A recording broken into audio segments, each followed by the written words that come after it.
रहे आज तक आपके साथ मैं हूं अंजना ओम कश्यप। मिशन कश्मीर 2.0 जिसमें प्रधानमंत्री ने पहल की है, तमाम कश्मीर के नेताओं को बैठक के लिए बुलाया गया है और उस बैठक की शुरुआत हो चुकी है, जिसमें माना जा रहा है कि सरकार की तरफ से एक प्रेजेंटेशन दिया जा सकता है। जितेंद्र सिंह सबका स्वागत कर सकते हैं। सबसे पहले कश्मीर के विकास पर बातचीत होगी। सबसे पहले प्रेजेंटेशन के जरिए कश्मीर के विकास का पूरा रोड मैप कि आखिर सरकार की क्या सोच है, किस तरीके से कश्मीर में विकास के मुद्दे को आगे ले जाना चाहती है सरकार, ये सब कुछ बताया जाएगा। और उसके बाद जो तमाम पार्टियों के नेता वहां पर पहुंचे हैं, 8 दलों के 14 नेता, उन सबसे बारी बारी से बातचीत की जाएगी। पीएम के बाद फारूक अब्दुल्ला बोल सकते हैं, ऐसा बताया जा रहा है, क्योंकि वहां मौजूद नेताओं में सबसे वरिष्ठ वही हैं, इसलिए उनके साथ शुरुआत की जा सकती है। लेकिन पहले प्रेजेंटेशन होगा। सभी खास मेहमान और हमारे सहयोगी लगातार हमारे साथ जुड़े हुए हैं, जिनके साथ हम चर्चा कर रहे हैं। और जल्दी से एक बार ग्राउंड जीरो पर चलते हैं अपने सहयोगियों के पास, उसके बाद नेताओं के पास चलेंगे। हमारे साथ फारूक रंजू शाह साहब भी जुड़ गए हैं और इफ्तिकार मिसगर साहब भी जुड़ गए हैं। जल्दी से हिमांशु आपके पास आते हुए कोई अपडेट अंदर से?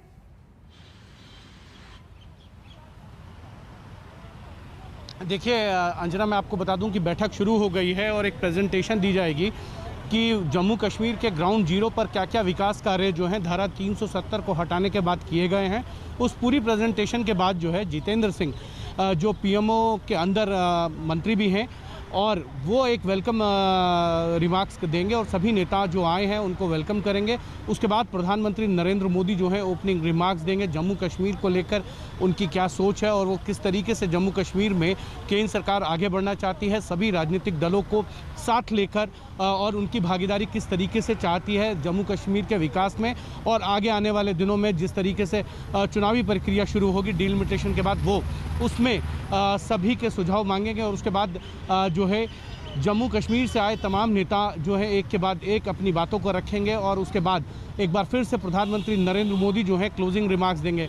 जो जानकारी मिल रही है कि फारूक अब्दुल्ला उसके बाद बोलेंगे, फिर गुलाम नबी आज़ाद बोलेंगे और उसके बाद तमाम नेता जो हैं वो अपनी अपनी बातों को रखेंगे और इन सब की बातों को सुनने के बाद जो है प्रधानमंत्री नरेंद्र मोदी जो हैं क्लोजिंग रिमार्क्स देंगे। और देखा जाए तो एक तरीके से कहा जा सकता है कि बैठकों का जो ये दौर शुरू हुआ है धारा 370 को ख़त्म करने के बाद, उसके बाद ये एक अच्छी पहल प्रधानमंत्री की तरफ से की गई है, केंद्र सरकार की तरफ से की गई है, जिसका स्वागत खुद फारूक अब्दुल्ला ने किया है। हाँ। तमाम जम्मू कश्मीर के उन नेताओं ने किया है जिनको धारा 370 से हटाने के बाद नज़रबंद किया गया था। लेकिन मैं फिर से यही कहूँगा कि अब बैठकों का दौर शुरू हुआ है तो कहीं ना कहीं एक चीज जो है वो समाधान की तरफ जाएगी कि अब देखिए जम्मू कश्मीर के हालात बिगड़ गए हैं, जम्मू कश्मीर में किस तरीके का विकास कार्य जो है वो केंद्र सरकार चाहती है, उसमें उन नेताओं की भागीदारी को भी सुनिश्चित किया जाएगा। सभी बड़े नेता खुद पहुंचे हैं क्योंकि उन्हें भी एहसास है कि प्रधानमंत्री के इस न्योते का क्या अर्थ है, क्या मतलब है।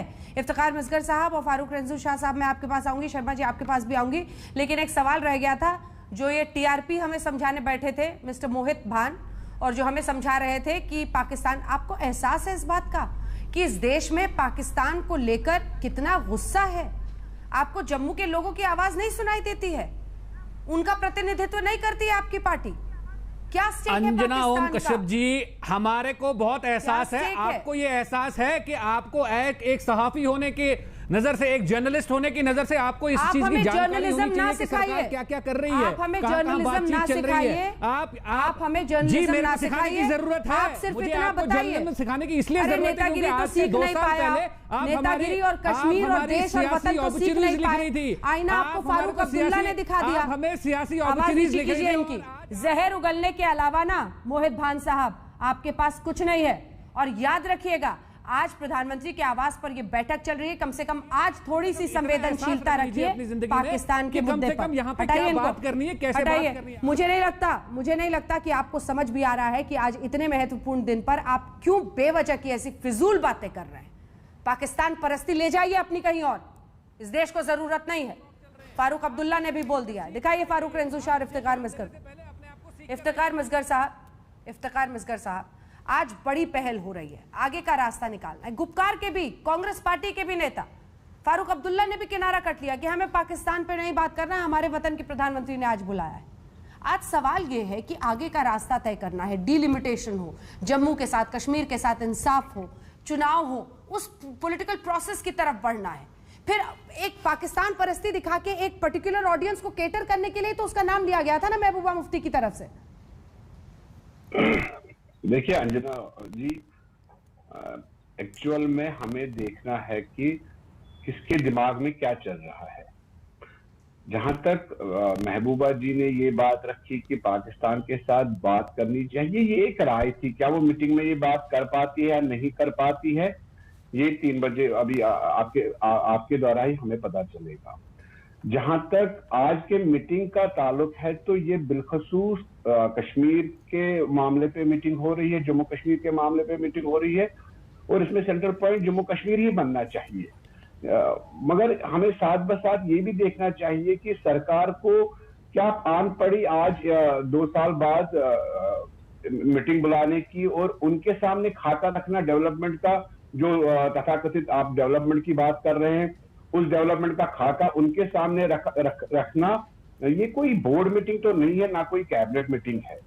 इसका आप मान लीजिए कि इस मीटिंग की नजर यूएई की नजर इस मीटिंग पे है, इस मीटिंग पे अमेरिका की, वॉशिंगटन की नजर है। इसमें इंटरनेशनल प्रेशर बिल्कुल थे, तभी ये मीटिंग इसमें आ गई, वजूद में आ गई कि जम्मू कश्मीर को, जैसे बैरूनी मुल्कों ने सवाल उठाया कि जम्मू कश्मीर में कोई डेमोक्रेटिक ठीक है, शर्मा जी से पूछते हैं ना। शर्मा जी, क्या अंतर्राष्ट्रीय दबाव में आकर अब आपने तमाम नेताओं को बुलाया है? उसके बाद फारूक साहब फौरन आपके पास आऊंगा। अंतर्राष्ट्रीय नेताओं के या देशों के दबाव में आकर आपने आखिरकार ये पहल की है? अंजना जी, जब कुछ विषय नहीं बचता है तो ऐसे ही राजनीतिक विश्लेषक लोग कुतर्क चालू करते हैं, क्योंकि इनको ये कुतर्क करना है, ये सारी चीज़ों से इनका ध्यान भटकाना है और एक भ्रम की स्थिति लाना है। वास्तविक स्थिति क्या है?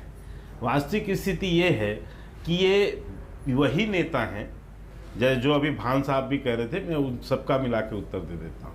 ये वही नेता हैं जब धारा 370 हम वहाँ से हटा रहे थे, 35 से हटा रहे थे, उसके पहले तमाम तरह की इन लोगों ने बयानबाजी की कि साहब वहाँ कोई झंडा उठाने वाला नहीं मिलेगा, कोई ये नहीं मिलेगा, कोई वो नहीं मिलेगा, खून खराब हो जाएगा, तमाम बात। लेकिन एक मिनट, लेकिन समझ हुआ क्या? हुआ ये कि 35 से और 370 वहाँ से हटाया गया। हटाने के बाद वहाँ पर 2 वर्ष लगभग बीतने जा रहे हैं। इस बीच में आपने देखा वहाँ कितनी, यानी किस ढंग से जो है शांति भी रही, और उसके बीच में एक बीटीसी का चुनाव हुआ। 74% से ज़्यादा लोगों ने उसमें पार्टिसिपेट किया वहाँ के, और मतदान हुआ, लोग जीत कर आए उनको। क्योंकि कश्मीर की जनता सुख समृद्धि चाहती है। उन्होंने इन लोग को आईना दिखाया कि आप जो बात कहते हैं हम उस भ्रम में आने वाले नहीं हैं, हम विकास चाहते हैं, हम मुख्य धारा में जुड़कर काम करना चाहते हैं। तो इसीलिए उस प्रोसेस को, क्योंकि इनको जवाब हम नहीं, कश्मीर की जनता दे रही है, कश्मीर की जनता इनको समझा रही है। तो हम जो इनको कहना चाह रहे हैं, वैक्सीनेशन ड्राइव में आ रही हूँ मोहित भान, वेट कीजिए अपनी बारी का। इफ्तिखार साहब, आपको पता है वैक्सीनेशन ड्राइव में कश्मीर कहाँ है इंडिया में? वैक्सीनेशन जो कोविड का लगना था उसमें कश्मीर कहाँ है? अंजना जी, हम आपकी बहुत इज्जत करते हैं क्योंकि आप देश की बात रखते हैं, लोगों की बात रखते हैं। आप एक सवाल इनसे पूछिए। मेरे सवाल का पहले जवाब दीजिए, फिर मैं पूछूंगी सर। मुझे बस एक सेकंड सर, मुझे बस एक सेकंड। तमाम राज्य पीछे छूट गए। 45+ के वैक्सीनेशन में सबसे आगे है। 2/3 से ज्यादा लोगों का वैक्सीनेशन मई के महीने में ही पूरा कर लिया गया था। आपको पता है किस तरह से वैक्सीनेशन का पूरा ड्राइव वहां पर सक्सेसफुली चला है? क्या ये ऐसी बातें नहीं है जिस पर खुश होना चाहिए? फारूक रेंजू शाह साहब, उसके बाद आप सवाल पूछिएगा उनसे। फारूक रेंजू शाह साहब, बैठक में क्या हो रहा है? क्या उम्मीदें हैं आपकी? चुनाव की तरफ बढ़ना चाहिए, लोकतंत्र बहाली और इसी के साथ डिलिमिटेशन का प्रोसेस स्पीड अप हो, लेकिन सवाल तो यह है कि ऐसे में भी पूर्ण राज्य का दर्जा की भी मांग हो रही है। दूसरी तरफ बीते दिन महबूबा मुफ्ती ने पाकिस्तान राग छेड़ा था जानबूझकर, ताकि वो लोग जो उस नाम पर खुश होते हैं उन्हें खुश किया जा सके। देखिए, मैं आपको ये बताऊं जरूर कि ये जो इस वक्त बहुत जबरदस्त कश्मीर में अथल पुथल सी होगी अचानक, ये जो समझो जैसे जख्मों की सालगिरह हो रही है। 26 जून याद रखे, ये हिस्ट्री का वो दिन भी है। 1931 में यही 26 जून जब मुस्लिम कॉन्फ्रेंस अली मोहम्मद जिन्ना के कहने पर बनाई, शेख मोहम्मद अब्दुल्ला, मौलाना मोहम्मद यूसुफ शाह और चौधरी अब्बास ने, बाद में उनको गलती का एहसास हुआ और फिर वो दूसरी हिस्ट्री है। आज 26 जून की जो ये डायलॉग है, इसको पहले ये समझने की बात है कि जब महबूबा जी ने बात की, जो जिसका जिक्र आपने किया, वो उसने as a spokesperson of Gupkar, जिसको पहले आप गुपकार गैंग कहते थे, गुपकार के पर उसने बयान दिया कि जनाब पाकिस्तान से बात करो। और ये बात समझे कि Shah Mohammad Qureshi foreign minister of Pakistan ने गुपकार को पूरी अनकंडीशनल सपोर्ट दिया उसी वक्त स्टेटमेंट में कि वी आर विद देम। और उसके बाद जो इमरान खान है, रिपीटेडली जो उसने जो भी इंटरव्यू दिए, न्यूक्लियर वो भी उसने कश्मीर के साथ जोड़ दिया। उसने कहा 370 और ये वापस आना चाहिए। तो ये जो जिनको इन्होंने बुलाया, पहले तो इस वक्त इलेक्टेड है ही नहीं, they are basically they are elsewhere, वो कहीं है नहीं, उनका कोई डेमोक्रेटिक स्टेटस है ही नहीं। तो अगर इनको बुलाया गया, एक मैसेज दी गई कि हम इनको नौकरी वापस देना चाहते हैं, दिस इज द मैसेज जो जा रही है ऑल पॉलिटिकल पार्टीज को। क्या सब्जेक्ट है नहीं है मेरे को तो पता नहीं है। जब तक सब्जेक्ट मेरे को पता नहीं है तब हम कैसे बताएंगे? स्टेटहुड छीनना क्यों, क्या जरूरत था? लोगों तो पहले आजादी लोगों को चाहिए। आजादी अगर छीन के लेता है तो सब आजादी तो चला जाता है ना। ये तो देश के लिए कोई काम पे नहीं आया। उपरंत ये 2 साल कश्मीर में कोई टूरिस्ट भी जाने नहीं पाया। और देश के लिए भी एक इज्जत का सवाल, देश का बहुत बदनाम भी हुआ है। जैसा वैक्सीन के लिए बदनाम भी हुआ है, इसका लिए भी हुआ है, ऑटोक्रेसी के लिए। दीदी 7 months has become but the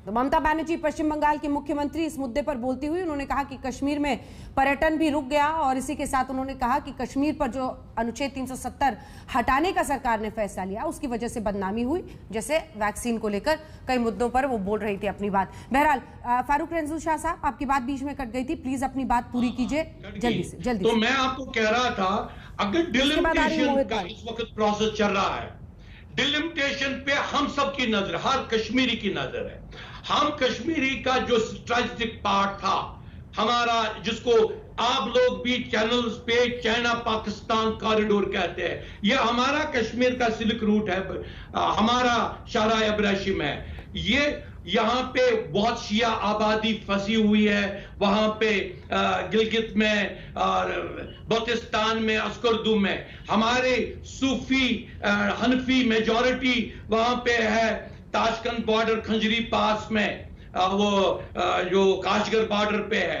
तो मुझे ये बताएं, अगर ये डिलिमिटेशन को करना है, दे शुड, वो उनको चाहिए कि हमें बराबर सीटें दे दे, सारी सीटें दे दे, जो अनफिल्ड सीट्स है वो हम नॉमिनेशन से यहां भरवाएं।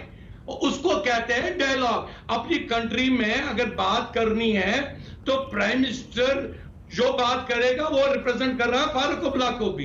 फारूक अब्दुल्ला आज नहीं कह रहा है कि जो उसने लास्ट टाइम कहा कि भाई उनका सपोर्ट करो जी, जो दाश है, जो ISIS है, बच्चे हैं अपने, वो मेरे ख्याल में वो वक्त गुजर गया।